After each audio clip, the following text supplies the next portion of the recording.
Welcome back to Gundamentals. Today we will be talking about Glock handguns. Whenever I get someone looking to make their first purchase and they're asking for my opinion, I try to direct them to Glock. Primary reasons being the parts, accessories, and magazine availability, and the reputation for being rock solid reliable and super durable. Over the last 20 or 25 years, there have probably been more Glocks sold than any other handgun. About 70 to 80% of law enforcement agencies use Glock. After putting guns through rigorous testing, Glock is what they trust their lives to on a daily basis. Glocks can be found used for as low as $400, and brand new, 4th generation ones go upwards of $600. Glock is an Austrian company founded in the 60s or 70s by a man named Gaston Glock. He was a plastics engineer, and his company started off making plastic parts. Rumor has it that before they made guns, shower curtain rings were their most popular product. In the 1980s, Mr. Glock and a gunsmith friend of his heard that the Austrian army was looking to replace their old World War II era sidearms, so they put their brains together and came up with what would go on to become the Glock 17 9mm pistol. With its lightweight plastic polymer frame and mechanical simplicity, it won the contract and has since gone on to become the most popular handgun in the world. The Glock nomenclature is based on the order that the product was introduced. Before the Glock 17, their first 16 products were all plastic items. Regarding parts, accessories, and magazine availability, you can walk into pretty much any gun shop and find magazines, holsters, or other parts for Glocks. I haven't seen that yet with Springfield or the Smith & Wesson M&Ps, which many people consider to be the top competitors to Glock. I consider the months after Sandy Hook to be the best indicator of what firearm and ammo availability will be like during the zombie apocalypse. Even then, Glock mags were still available. There are two frame size platforms for the Glock line. The larger frame size is shared between 45 ACP and 10mm. And the other common frame is shared by 9mm, 40 Smith & Wesson. Those are the two most common ones in that size. But you also have 357 SIG, which is different from 357 Magnum. I'll explain that in a future caliber video. 380 ACP, which Glock cannot import into the US due to ATF regulations, and 45 GAP, which is a caliber that Glock developed, which takes a bullet that is 45 in diameter, but in a shorter case length to fit into the 9mm or 40 Smith & Wesson frame. The 10mm and 45 are longer rounds, so they cannot use the same mag well and frames as the 40 and 9mm platform. In these larger calibers, there are two different sizes. The full size right here, which will be the same size as the Glock 21 or the Glock 20, or the Glock 29 or 30, which Glock calls subcompact, but they're more the size of what other companies would refer to as just being regular compact. In the 9mm and 40 frame size here, this is a Glock 27, which they consider to be subcompact. That's the smallest one that they make. And then this is a Glock 22 in 40 Smith & Wesson. That's the standard service size. They also make what they consider to be a compact version, which is in between those two sizes. That would be primarily the Glock 19 and 9mm or the Glock 23 in 40 Smith & Wesson. And then they make an extended version of the full-size one. For 9mm, that would be the Glock 34, and for 40 Smith & Wesson, it would be the Glock 35. Now, at one point, they did make some different longer version ones. They called it the G17L, and then the Glock 24, I believe, but those have been discontinued for several years.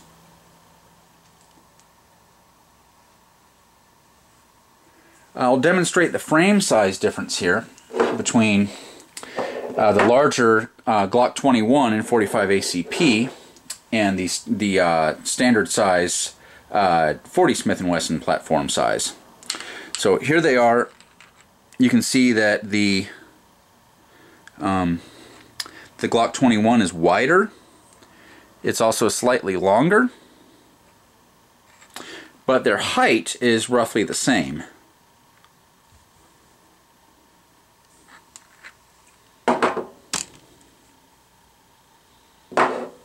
One thing that I view as a big plus with Glock is the interchangeability of magazines within a common platform frame size.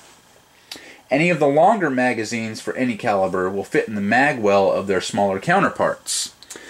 For example, this here is a Glock 22, which is in 40 Smith & Wesson, and it normally takes a 15-round magazine. But you can get an extended magazine from Glock. These normally come as a 22 rounder, but I added on the extension here for 2 more rounds. So this is a 24 round magazine here, and it also fits right in just fine. Conversely, here with the Glock 27, which I actually have converted to 9mm with an aftermarket barrel here from Storm Lake, I normally carry it as 9mm, so it would normally fit one of these 9mm magazines right there, but it can also fit the longer 9mm magazines. For example, this is a 31 rounder right here. It comes as a 33 round with the extension, but that I took the extension off and put it on this 21 or 22 rounder there. So I have 31 rounds of 9mm and 24 rounds of 40 Smith & Wesson ready to go. Makes for a great zombie defense package right there. Anyways, you can slide the 31 rounder right in there, and then you have that ready to go. I typically don't carry these. This is more just zombie emergency right there. What I normally carry is a 17-round magazine, which would come standard on a Glock 17, which is the 9mm counterpart to the Glock 22. These are the same size right here, and so these would interchange with each other. For example, if I was running this as 40 caliber, that would fit right in there. Or the 24 rounder would fit right in there just fine. Now, I normally run this as 9mm, and then I have these as my extra magazines, and so they slide right in. Now that I have this little cover here around the edge of the magazine, it serves 2 purposes. 1, to give me some extra grip on there. 2, to have extra rounds. And I guess 3 would be to differentiate it from the 40 Smith & Wesson magazines. I'd hate to be in a haste of some sort where I grab the wrong set of magazines for whichever gun I happen to have with me. That would really suck, trying to, accidentally having the 40 caliber magazines trying to run it in a 9mm barrel, and vice versa. Now, I would be more apt to carry this, or to run this, or convert it back to 40 caliber if, say, I was working in tandem with somebody else who didn't have a gun and I had to bum them one. Say we're out on zombie patrol or something. I would prefer my counterpart, or my partner, to have the same caliber as me so we could chuck magazines back and forth. Say my partner runs out of ammo and I could chuck them a magazine or 2 and then they could run it just fine. I normally carry it. This is the way that it normally comes from Glock here with that base plate. You can get an aftermarket pinky extension here, which adds another round and gives you extra grip there. I normally carry it like that. It feels really comfortable in my hand. I really like the way that feels. But if it sticks out just a little bit farther, and so if I'm really concerned about concealability, then I'll put this one in. So you kind of have to wrap your pinky around the bottom there. It works. I'm more apt to do this if I'm running it with like the ankle holster over here or something. Normally I carry it with the grip right here. These right here are the parts to run that as 40 Smith & Wesson. I got the barrel up here and the 2 magazines, also one with the one stock and then one with the grip. I like to keep the parts separate, again, because I'd hate to mix up magazines in haste. And in the larger frame here, the 45 and 10mm, those magazines will also interchange. Here's a 10mm magazine that I'm putting into a Glock 21.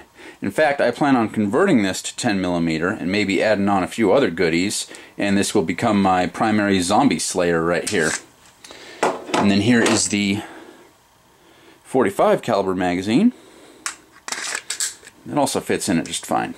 Now, you cannot interchange magazines of the smaller frame size with the larger frame size. For example, you cannot take a 40 caliber magazine and fit it into one designed for 45 or 10mm. It's not latching in. And you certainly cannot fit one of these larger ones into the mag well of one of these smaller framed ones. Here's a magazine size comparison here between the 40 caliber and the 45. You can see the 45 is wider. Then it's also bigger this way as well. Height-wise, they're about the same though.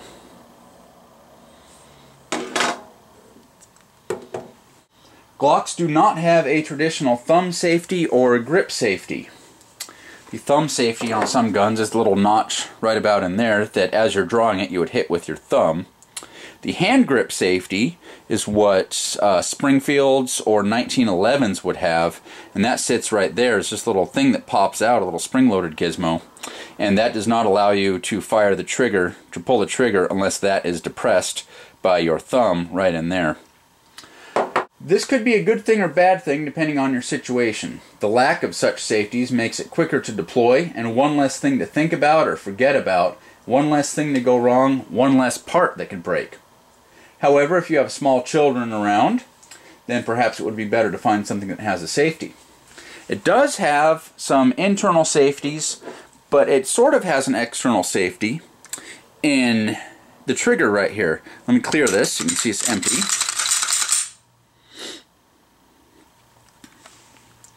So on this here, you see this little plastic part that juts out. Let me clear out a little spot down there. So this is, of course, the trigger, and then coming out right here is a little notchy gizmo. This is the trigger safety. If that is not depressed, the trigger will not pull. Watch as I pull the trigger from the side there. It's not wanting to break. It's not wanting to go. But when I push down on that little safety with my finger too, now it will fire. You can dry fire these all you want. That's what I just did. It's pulling the trigger without an actual round in the chamber. Some guns are not made to do this. Some guns are. The advantage to this is you can practice your trigger control at home and get your muscle memory down of how to use your finger while keeping the rest of your hand and arm as still as possible, which will result in better accuracy. This little thing here is called the loaded chamber indicator, and that's a pretty handy dandy device there because it lets you know if there's a round in it without actually having to eject the round or check any other way. Right now there's no round in it. So it's slightly depressed in there. This little part there is canted inward slightly. If there were a round in it, it would be outward and flush with the end of the slide. That's called a loaded chamber indicator, or LCI. Now this also doubles as the extractor for helping to extract a spent casing. When the slide goes back, this grips the edge of the rim of the round and helps to chuck it out. Now there are some drawbacks to the Glock. Namely the grip. A lot of folks do not like the angle or the size of the grip in general. While it's not as comfortable as a CZ or 1911, I don't notice it as being uncomfortable. Another thing that some people don't like is the feel of the trigger. Some say the pull is too long and heavy. This isn't much of an issue with me, but for folks who are used to shooting a gun with an exposed hammer where they can pull the hammer back with their thumb before shooting, are more accustomed to a faster trigger. Now it's important to focus on getting something that you like, that you're comfortable with, that you can shoot accurately. If you don't like Glock, that's fine. Pick whatever you need to put rounds on the target that's going to work for you. Bottom line though, is Glock makes for an excellent first gun, or 5th, or 20th. In fact, I would say that no gun collection is complete without a Glock in 9mm or 40 Smith & Wesson. See you next time on Gundamentals.